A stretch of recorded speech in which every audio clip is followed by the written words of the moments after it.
से भगवत साक्षात्कार कर सकते हो। हमारी बात ध्यान रखना। काम है, क्रोध है, लोभ है, चिंता मत करो। ये नारकी गति प्रदान करने वाले शत्रु हैं, पर हम जिनके शरणागत हैं उनके प्रभाव से, जैसे जंगहा लोहा पारस के प्रभाव से सोना बन जाता है, तो पारस भी तो जड़ है। जड़ पारस अपना स्वभाव नहीं छोड़ती, तो चैतन्य घन परमात्मा और हमारी स्वामिनी किशोरी जो, वो अपना स्वभाव कैसे छोड़ देंगी? उनका स्वभाव ही है जो उनकी शरण में आ गया उसे निर्मल कर देना, प्रेम प्रदान कर देना। पर अपना कोई एक स्वप्न में भी नहीं होना चाहिए। न देखत कोई ऐसा सहयोगी नहीं है जो मुझे प्रियालाल में लीन करने का सहयोग करे। प्रियालाल से दूरी बनाने वाला मित्र तो मिल जाएगा।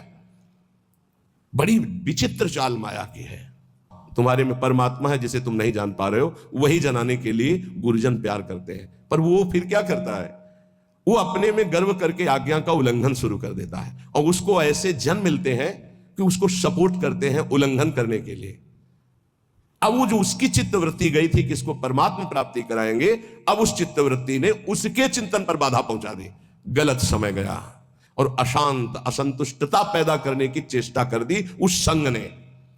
इसलिए साधु को, साधक को, भक्त को सदैव असंगता पर ध्यान देना चाहिए। या तो सुलझा हुआ व्यक्तित्व साधुता का, उसका संग, तद्व्रतेषु, जो भगवत प्राप्ति करना ही चाहता है ऐसे का संग, अन्यथा सर्वात्मना न विसजित बहिरिंद्रियाणि एकश्चरण। कभी सपन में भी न सोच ले कि मेरा परमार्थ का कोई सहयोगी हो जाएगा। जैसे भगवान करुणा करके आखिरी बात अर्जुन से कहते हैं, मेरी बात मान लो, सर्वधर्मान परित्यज्य मामेकम शरणम व्रज अहम त्वाम सर्व पापेभ्यो मोक्षयिष्यामि। अर्जुन, ये अत्यंत गूढ़ बात कह रहा हूं, ये सबके सामने प्रकाशित होने वाली नहीं। तुम मेरे प्रिय हो, इस मेरी आत्मा हो, इसलिए मैं तुम्हें कह रहा हूं, मान जाओ, ऐसे चलो, ऐसे चलो। तब तुम्हें पश्चाताप होगा जब अटैची तैयार करोगे और सामने से ट्रेन छूट गई। ये एक ही बार ट्रेन मिलती है जीवन में, परम पद के लिए एक ही ट्रेन है, सदगुरुदेव की कृपा। जब तुम याद करोगे और तैयारी करोगे, तब गाड़ी तुम्हारे सामने से छूट चुकी होगी। फिर केवल पछतावा ही पछतावा रह जाएगा।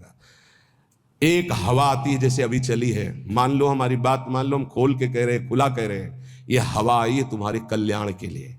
ये केवल हवा है, अनुग्रह की वायु है, अनुग्रह की वायु, केवल कृपा वायु। जो इस वायु में पड़ जाएगा वो निकल जाएगा।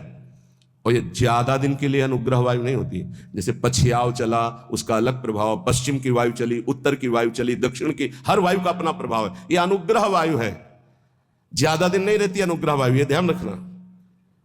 जहां विशेष अनुग्रह वर्षा होती है वहां ज्यादा दिन नहीं होता, वो तत्काल ढका जाता है, क्योंकि कलयुग और माया दोनों का भी प्रभाव बढ़ना चाहिए।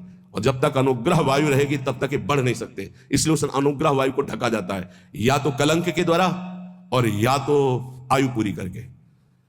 जितने बड़े महापुरुष हैं वो कम अवस्था में पधार गए। आद्य गुरु भगवान शंकराचार्य जी, बड़े बड़े महापुरुषों को देखो। आपको स्पष्ट कह रहा हूं, मानो तो मानो, नहीं तो ट्रेन छूटी।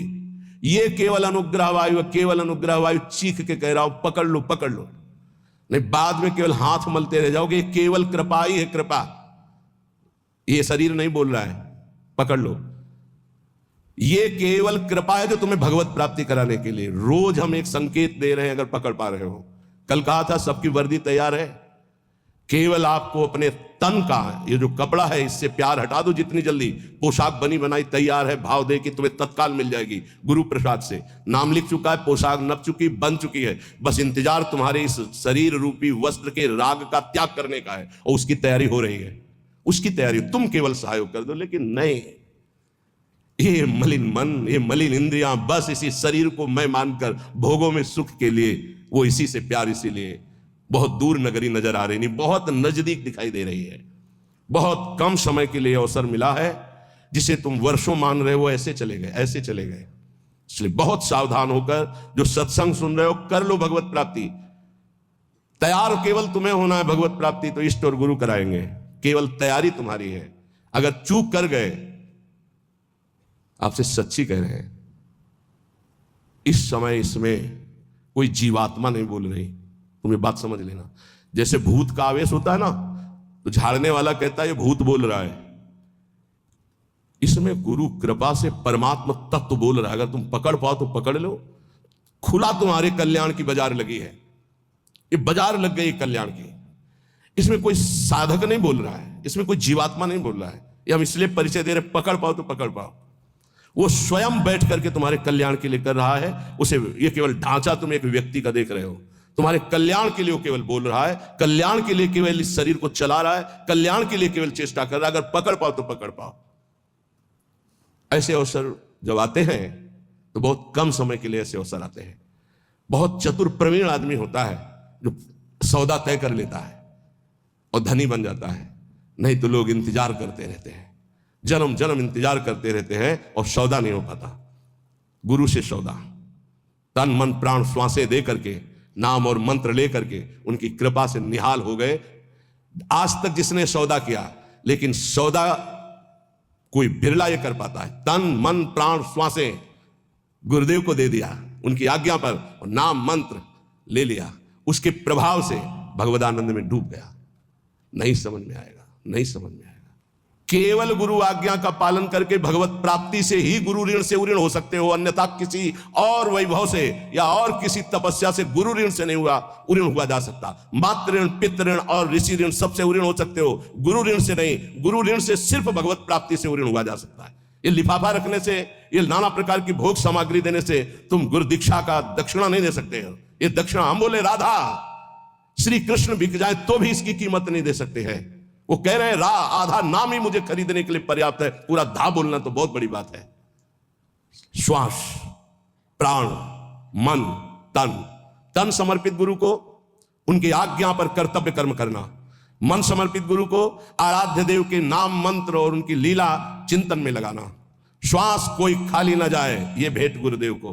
तन मन प्राण कहते श्वासों को ही। अगर तन मन प्राण समर्पित हो गया तो सौदा पक्का, वो तुम्हारे अंदर है। किसी साधना से वो बढ़ता या घटता नहीं है, असाधन से घटता नहीं, साधना से बढ़ता नहीं है।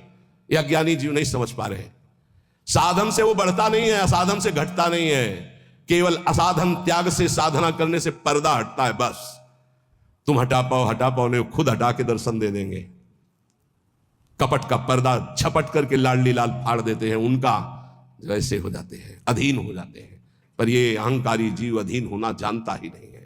लाख प्रयास करो, वो समझ ही नहीं पा रहा है कि अनंत जन्मों के बाद मुझे ऐसा अवसर हरि ने दिया है मुक्त होने के लिए। इसलिए भाई प्रार्थना है, मान लो इस समय आपको अवसर मिला है केवल भगवत प्राप्ति का। सावधान होकर के अगर सुन लिए, समझ लिए तो भगवत प्राप्ति बहुत इससे ज्यादा सरल सृष्टि में कोई कार्य नहीं है भगवत प्राप्ति जैसा।